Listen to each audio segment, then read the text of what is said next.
All right boss, yes finally நமக்கு வந்து fifth member வந்து கிடைச்சிட்டாங்க. லிட்ரலி செம மூமெண்ட்டு.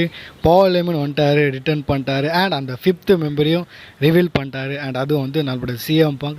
லிட்ரலி தரமான செக்மெண்ட். ஸ்டார்டிங்லேயே பார்த்தா நம்ம ஸ்டார்டிங்லேருந்து வரும். ஸோ சோலோட செக்மெண்ட் பார்க்குறோம். சோலோ வந்து எங்கள் ரோமனை கூப்பிட்றாரு அண்ட் சரண்டர் ஆகணும்னு வந்து சொல்கிறாரு. எப்பா உங்களுக்கு வந்து வேறு வழியே இல்லை, ஸோ நீங்கள் வந்து சரண்டர் ஆகுங்க அந்தமாரி. ஸோ வந்து முடிக்கிறதுக்குள்ளே நீங்கள் வந்து என் முன்னாடி வந்து சரண்டர் ஆகிடுங்க அந்தமாரி வந்து சொல்கிறாரு. பேக் ஸ்டேஜில் ஒரு செக்மெண்ட் பார்க்குறோம். அங்கே வந்து ரோமன் சொல்கிறாரு நம்மக்கிட்ட வேறு வழியே இல்லை, நம்ம 4 பேர் பத்தாதான்னு அவர் சொல்கிறாரு.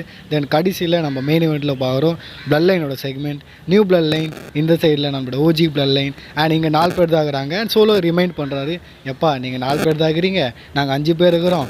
ஸோ எதுவும் பேசாமல் டைரெக்டாக வந்து சரண்டர் பண்ணிடுறீங்க அண்ட் எனக்கு வந்து ஒன்றும் பிரச்சனை கிடையாது, ஏன்னா எனக்கு வந்து இன்னும் உங்களை வந்து பிடிக்கும். ஸோ வாங்க சேரலான்ட்டு.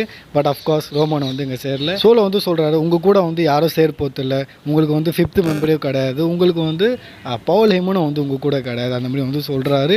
மைக் தரலான்னு இருக்கிறாரு, ரோமன் பேசலான்னு இருக்காரு. பட் அங்கே நம்மளோட பவுல் ஹேமனோட சவுண்டு, லிட்ரலி அந்த மனுஷனோட லேடிஸ் அண்ட் ஜென்டில்மேன் சவுண்டு கேட்க ரொம்ப ஆசைப்பட்டேன், ரொம்ப தவிச்சு நின்றேன். ஃபைனலி அது வந்து அவர் பண்ணார். வந்ததுக்கப்புறம் அஃப்கோர்ஸ் அவர் வந்து அந்த ஃபிஃப்த்து மெம்பரை வந்து ரிவீல் பண்ணுறாரு. அது எப்படிப்பா, வார் கேம்ஸ்னால் 5-5 தானே, அது என்ன இவங்க 4 நீங்கள் 5, அதெல்லாம் கிடையாது, 5-5 தான். அண்ட் வரப்போ சர்வீஸில் 5 vs 5 தான் நடக்க போகுதுன்னு சொல்லி சிஎம் பங்கோட தீம் சாங் ஹிட் ஆகுது. சிஎம் பங்க் வெறியோடு வர்றாரு, தன்னோட இதெல்லாம் வந்து கழட்டி போடுறாரு. அண்ட் அவர்லாம் வந்து பேச்சே கிடையாது, டேரெக்டாக வீச்சு தான் உள்ளே இறங்குறாரு. அண்ட் செம்ம ப்ராலு, செம்ம இது. அண்ட் ஆல்ரெடி அப்டேட் வீடியோவில் டேட்டில் இதை பற்றி பேசியிருந்தேன். அண்ட் அந்த வீடியோ நீங்கள் பார்த்தீங்கன்னா உங்களுக்கு தெரியும், ஃபுல்லாக எக்ஸ்பிளைன் பண்ணியிருந்தேன். அண்ட் நம்ம நினச்சபடி நம்ம அப்டேட் வீடியோவில் பார்த்த மாதிரியே பார்த்தோன்னா அப்டேட் நடந்திருக்கு. சிஎம் பங்க் தான் வந்து நம்மளோட ஓஜி பிளானோட 5th மெம்பராக இருக்கார். பிகாஸ் ஏன்னா நம்ம எல்லாருக்குமே தெரியும் பவுல் ஹேமனோட காய் தான் வந்து நம்மளோட சிஎம் பங்க், ஆல்சோ நம்மளோட ரோமன் ரிங்ஸ். இன்ஃபேக்ட் ஒரு சீன் வரும், சிஎம் பங்க் தன்னோட ஃபினிஷர் போடுவார், ரோமன் தன்னோட ஃபினிஷர் போடுவார், 2 பேர் நிற்பாங்க.